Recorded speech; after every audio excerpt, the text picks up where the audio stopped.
Hello friends, welcome to my channel Dr. Online 24/7. Today I'm going to tell you about tinnitus. Chances are you or someone you know suffers from tinnitus, a phantom sound described as a continuous ringing, buzzing or whistling. This sound is perceived within the ears or the head that occurs without any external source of sound. However, it is not the ear that is responsible for tinnitus, though it may be one factor. Instead, the cause of a person's tinnitus can be found in the brain. Causes of tinnitus. Normally, hearing sounds of any kind only occur when sound waves enter the ear canal. Vibrate the eardrum, which moves the middle ear bones. Stimulating the cochlea, which finally triggers a nerve signal that goes to the brain. Sound information in the brain is processed in a very specific brain area known as the auditory cortex. The auditory cortex is divided up into areas that are responsible for processing different pitches in a similar way to keys on a piano. Under normal circumstances, there is always a baseline of ongoing neural activity. When sound is present, however, the neural activity increases above baseline. When there are no sounds present, this activity is at a baseline that establishes your neural code for silence. Anything which causes us to lose our hearing can disrupt this internal keyboard. This disruption could be caused by medication, loud noises, or just getting older. With fewer cochlear cells relaying information, incoming sounds generate weaker nerve signals.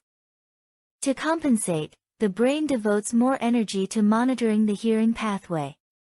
Just like one might adjust the knobs of an old analog TV or radio if it is hard to hear music, the brain modifies neural activity while also tweaking the tuning knob to get a clearer signal.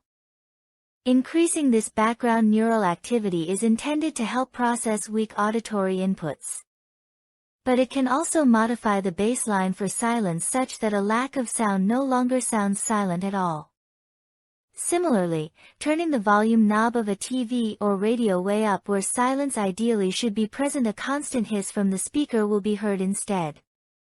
Ultimately, with reduction of neural activity in the keyboard areas of the auditory cortex affected by hearing loss, the nerves that make up the area can start to fire spontaneously in an overactive and unregulated way. This is called neural synchronization.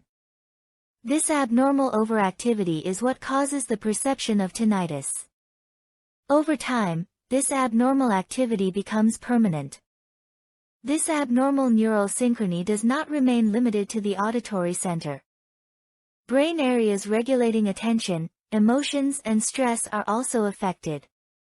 The faulty signals in all these areas together causes a psychological loop that allow the tinnitus tone to invade into our consciousness and influence the individual level of stress and anxiety experienced by each person, as well as the perceived volume and invasiveness of the tinnitus.